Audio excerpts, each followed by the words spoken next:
ನಮಸ್ಕಾರ. ಸ್ವಯಂ ಪಾಕ ಅಭಿಮಾನಿಗಳಿಗೆ ಸ್ವಾಗತ. ಈ ದಿನ ನಾನು ಬೆಳಗಿನ ಉಪಹಾರಕ್ಕೆ ಅನುಕೂಲವಾಗುವಂತೆ ಸೌತೆಕಾಯಿ ಅವಲಕ್ಕಿ ಹೇಗೆ ಮಾಡೋದು ಅಂತ ಹೇಳಿ ತೋರಿಸ್ಕೊಡ್ತಾ ಇದ್ದೀನಿ. ಬೇಕಾಗುವ ಪದಾರ್ಥಗಳು: ಅವಲಕ್ಕಿ 2 ಕಪ್ನಷ್ಟು, ನಾನಿಲ್ಲಿ ಗಟ್ಟಿ ಅವಲಕ್ಕಿನ ತಗೊಂಡಿದ್ದೀನಿ. ಸೌತೆಕಾಯಿ 1, ಹಸಿಮೆಣಸಿನಕಾಯಿ 4, ನಿಮ್ಮ ಖಾರದ ಅಪೇಕ್ಷೆ ಮೇಲೆ ಹೆಚ್ಚು ಕಡಿಮೆ ಮಾಡ್ಕೋಬಹುದು. ಕೊತ್ತಂಬರಿ ಸೊಪ್ಪು ಹೆಚ್ಚಿದ್ದು ಸ್ವಲ್ಪ, ಕರಿಬೇವು ಸ್ವಲ್ಪ, ನೆಲಗಡಲೆ 1 ಟೇಬಲ್ ಸ್ಪೂನ್ ಅಷ್ಟು, ಇದನ್ನು ಕೂಡ ನೀವು ಹೆಚ್ಚು ಕಡಿಮೆ ಮಾಡ್ಕೋಬಹುದು. ಉಪ್ಪು ರುಚಿಗೆ ತಕ್ಕಷ್ಟು. ನಾನಿಲ್ಲಿ ಭತ್ತಿ 1 ಟೀ ಸ್ಪೂನ್ ಇಟ್ಕೊಂಡಿದ್ದೀನಿ. ಲಿಂಬೆ ಹಣ್ಣು 1 ಇಟ್ಕೊಂಡಿದ್ದೀನಿ, ರಸ ನೋಡಿ ಹಾಕೊಳ್ಳೋಣ. ಕಾಯಿ ತುರಿ ಅರ್ಧ ಕಪ್ ನಷ್ಟು ಇಟ್ಕೊಂಡಿದ್ದೀನಿ. ಅವಲಕ್ಕಿನ ಚೆನ್ನಾಗಿ ತೊಳ್ಕೊಳ್ಳೋಣ. ತೊಳೆದ ಅವಲಕ್ಕಿಗೆ ನೀರ್ ಹಾಕಿ ನೆನೆ ಇಡೋಣ. ಸೌತೆಕಾಯಿ ಸಿಪ್ಪೆ ತೆಗೆದ್ಬಿಟ್ಟು ತುರ್ಕೊಳ್ಳೋಣ. 2 ಟೇಬಲ್ ಸ್ಪೂನ್ ಅಷ್ಟು ಎಣ್ಣೆ ಹಾಕಿ ಕಾಯ್ಲಿಕ್ಕೆ ಇಟ್ಟಿದ್ದೀನಿ.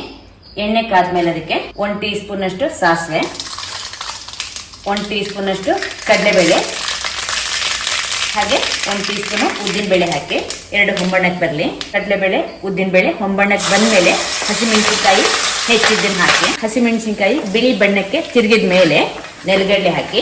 ನೆಲಗಡಲೆ ಆಗಿದೆ. ಅರಿಶಿನ 1/4 ಟೀ ಸ್ಪೂನ್ ಅಷ್ಟು ಹಾಕೊಳ್ಳೋಣ. ಹಾಗೆ ಕರಿಬೇವನ್ನ ಮುರಿದ್ಬಿಟ್ಟು ಹಾಕೊಳ್ಳೋಣ. ಅದಕ್ಕೆ ತುರಿದ ಸೌತೆಕಾಯಿ ಹಾಕೋಣ. ಸ್ವಲ್ಪ ದೊಡ್ಡ ಉರಿ ಮಾಡಿಕೊಂಡು ಇದನ್ನು ಸ್ವಲ್ಪ ಬೇಯಿಸ್ಕೊಳ್ಳೋಣ. ಅಕ್ಕಿನ ನೆನೆ ಇಟ್ಟು ಒಂದು 10 ನಿಮಿಷ ಆಗಿದೆ. ಇದನ್ನೀಗ ಬಸಿ ಹಾಕೊಳ್ಳೋಣ. ಸೌತೆಕಾಯಿ ಸ್ವಲ್ಪ ನೀರು ಆರುವಷ್ಟು ಇದನ್ನ ಹುರಿದಿದ್ದೀನಿ. ಈಗ ಇದಕ್ಕೆ ಗಟ್ಟಿ ಅವಲಕ್ಕಿ ತೊಯಿಸಿದ್ದಿದೆಯಲ್ಲ ಅದನ್ನ ಹಾಕೊಳ್ಳೋಣ. ಚೆನ್ನಾಗಿ ಕಲಿಸ್ಕೊಳ್ಳೋಣ. ಜೊತೆಗೆ ಉಪ್ಪು ಕಲಸಿ ಉರಿ ಸಣ್ಣ ಮಾಡ್ಕೊಳ್ಳಿ. ಚೆನ್ನಾಗಿ ಇದನ್ನ ಕಲಿಸಿದ್ದೀನಿ. ಒಂದು 2-3 ನಿಮಿಷ ಹಾಗೆ ಸಣ್ಣ ಊರಿನಲ್ಲಿ ಮುಚ್ಚಿಡೋಣ. 3 ನಿಮಿಷ ಆಗಿದೆ. ಇದನ್ನ ಚೆನ್ನಾಗಿ ಒಂದ್ಸಲ ಕಲಿಸ್ಬಿಟ್ಟು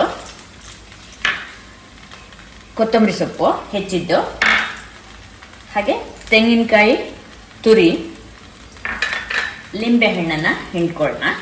ಸ್ಟವ್ ಆಫ್ ಮಾಡಿಬಿಟ್ಟು ಚೆನ್ನಾಗಿ ಕಲಿಸ್ಕೊಳ್ರಿ. ನಿಮಗೆ ಸೌತೆಕಾಯಿ ಅವಲಕ್ಕಿ ಸಿದ್ಧವಾಯಿತು. ನೋಡಿದ್ರಲ್ವಾ, ಸುಲಭವಾಗಿ ಮಾಡುವಂತಹ ರುಚಿಕರವಾದ ಸೌತೆಕಾಯಿ ಅವಲಕ್ಕಿ ಹೇಗೆ ಮಾಡೋದು ಅಂತ ಹೇಳಿ. ನೀವು ಕೂಡ ನಿಮ್ಮ ಮನೆಯಲ್ಲಿ ಈ ಅವಲಕ್ಕಿಯನ್ನು ಮಾಡಿಬಿಟ್ಟು ನಿಮ್ಮ ಅಭಿಪ್ರಾಯ ನಮ್ಗೆ ತಿಳಿಸಿ. ನಮಸ್ಕಾರ.